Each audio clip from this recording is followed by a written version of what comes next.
This is Democracy Now!, democracynow.org, The War and Peace Report. I'm Amy Goodman.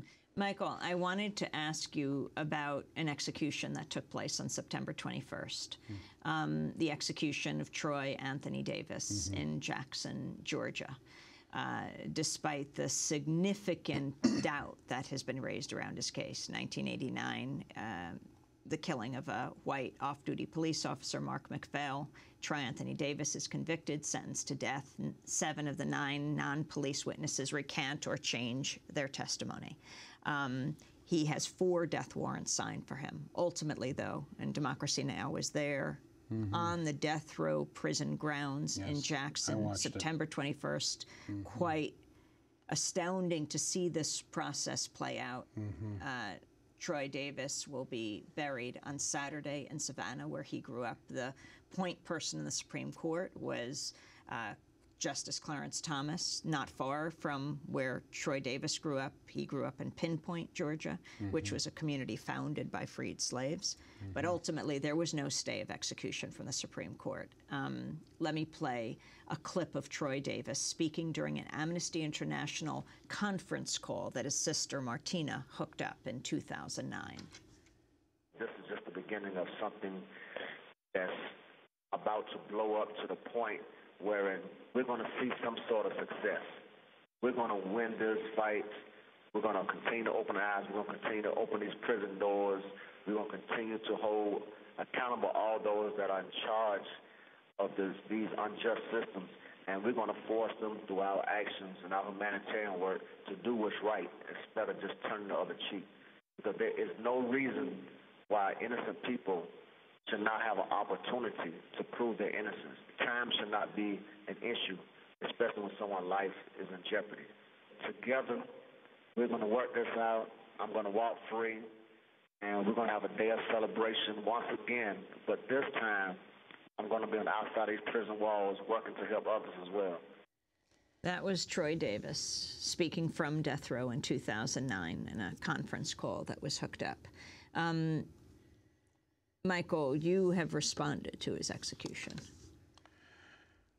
Well, first let me say that I watched your broadcast that night live. I was actually in the kitchen at Tom Morello's house. It was a guitar player for a band called Rage Against the Machine, and he has his own solo thing called The Night Watchman.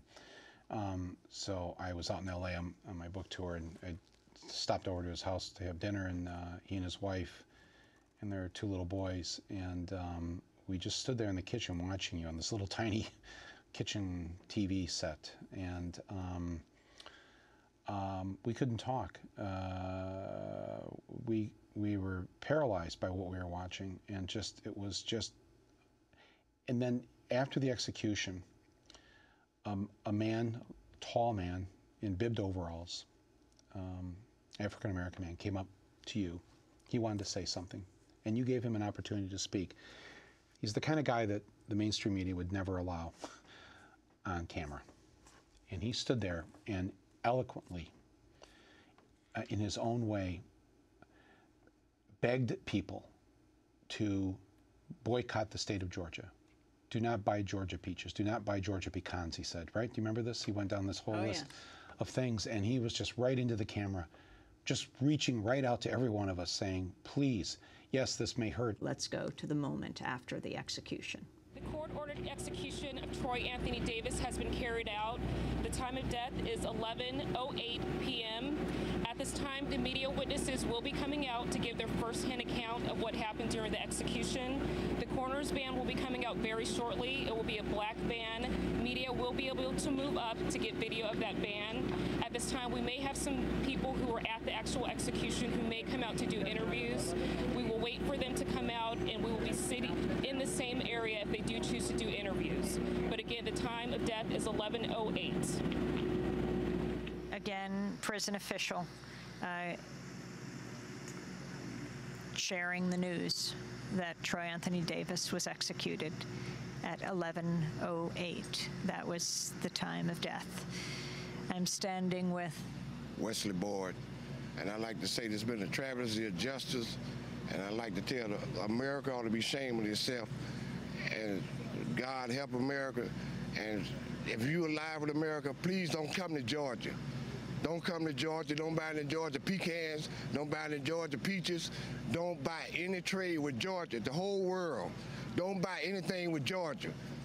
God bless America. And God bless Troy Davis. Wesley Boyd, standing on the grounds of the death row prison just after learning of the execution of Troy Davis. Well, as soon as he said that, I'm watching there. I'm standing there in the kitchen, watching that. I picked up my BlackBerry here and wrote a note to my publisher, and I said, I want you to stop shipping any of my books to Georgia. I want you to recall all my books from the bookstores. I don't want any commerce being done in my name in the state of Georgia. And then I went online and asked, people we need to participate. We need to heed this man's call to not go to Georgia, to not participate in the state of Georgia and anything to do with it. Now, remember, this is a resident of Georgia who's saying this, and he will be hurt by this, obviously, because that's what happens with boycotts. If you don't buy the products, the people that work in those fields or in those factories, they may have to cut back. They may lose their job. There's a potential of that. So, but he's saying that, he wasn't worried about his own personal sacrifice. He was asking us fellow Americans to not participate with the state of Georgia until they change. So the next day or so, the publisher informed me that they would not recall the books, could not recall them at this point. And so then I responded publicly by saying, fine, then I'm going to donate whatever royalties I make on this book to the Innocence Project, which is a group who's got many people off death row. And I'm also going to donate to a voter registration drive. There were 600,000 African Americans in the last election that were not registered to vote in Georgia. Georgia is one of these states that is making it increasingly difficult for people to register to vote and to vote on Election Day. And so I'm going to, I will not touch any of the money that this book makes from the state of Georgia. I just want anything to do with it. And I've canceled going there to Atlanta on my book tour. I won't go there. I will not participate in. And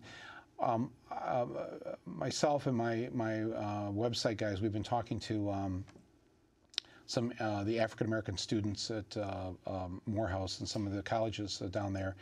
And there's a number of people that are going to have a much more organized response to this with the state of Georgia. We're going to identify those politicians, and we're going to identify corporations in Georgia like Home Depot and Coca-Cola and others who contribute money to these politicians that allow this death penalty to exist.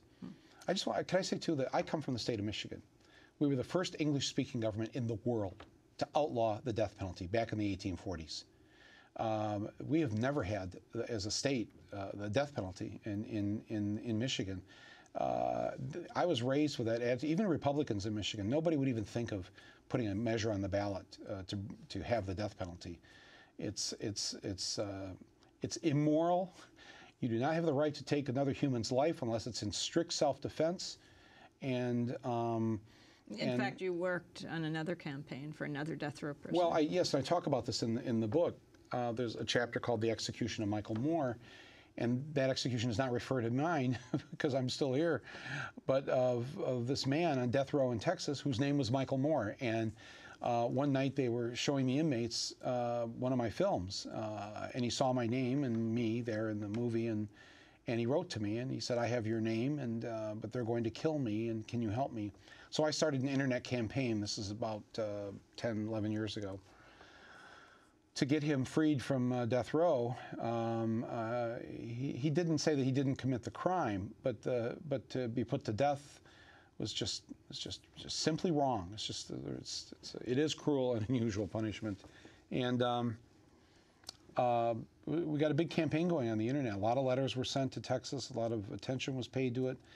And the appeals board, the court there, whatever, they granted him a stay. And that stay lasted for the better part of a year. I mean, this is unusual in Texas, to any kind of a stay. because they're an assembly line in Texas. They're death row. I mean, Perry himself is what proudly presided over more than 200 executions, and the was chair applauded for it. Yes, right. That is correct. So, but 9/11 happened that year, and then after 9/11, that was the end of that. He didn't have a chance. There was no.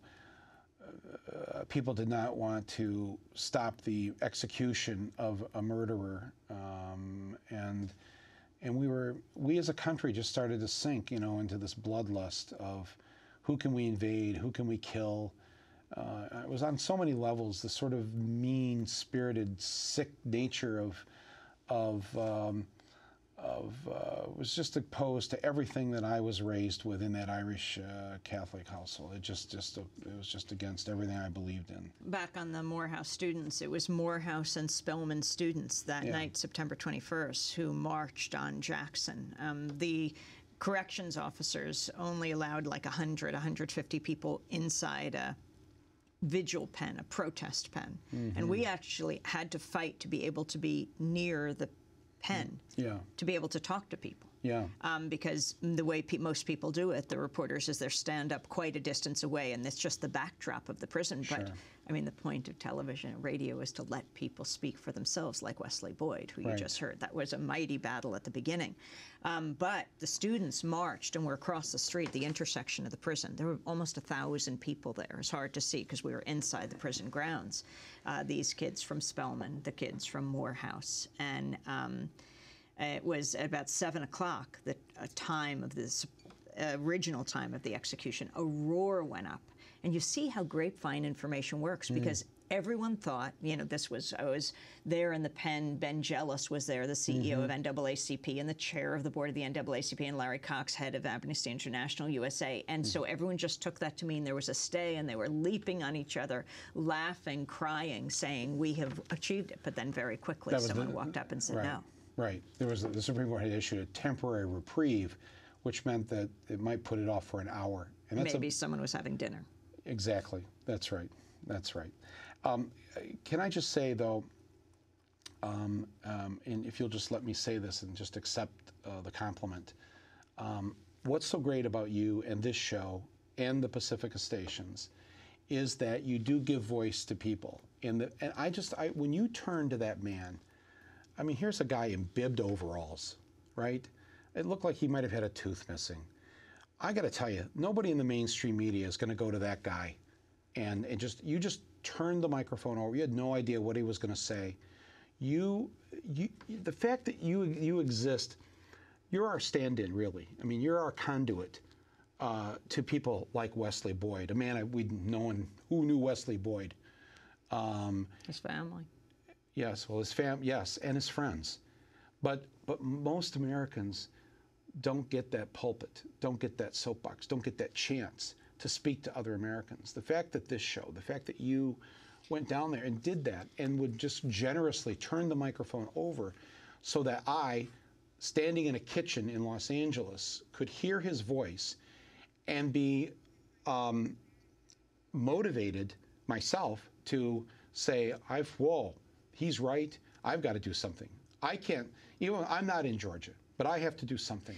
Yeah, and it's the amazing people I work with. We never would have been able to do this if I hadn't been there with Renee Feltz, who has long covered the death penalty in Texas, with Hani Massoud, our videographer and producer, who had just come back from covering the Arab Spring in Tahrir, able to leap tall buildings in a single bound. Mike Burke, who had raced out to Madison, as you had, Michael Moore, to make sure we brought the voices of people in the freezing streets of Madison to the world. Who was the woman there with you in Georgia, one of your people that was so choked up she could barely... Renee, who is actually sitting right behind us right now. Okay. Well, it was so moving. As she started to hold back her tears, I could just feel everybody across the country who was watching you there live, feeling the same way that Renee felt.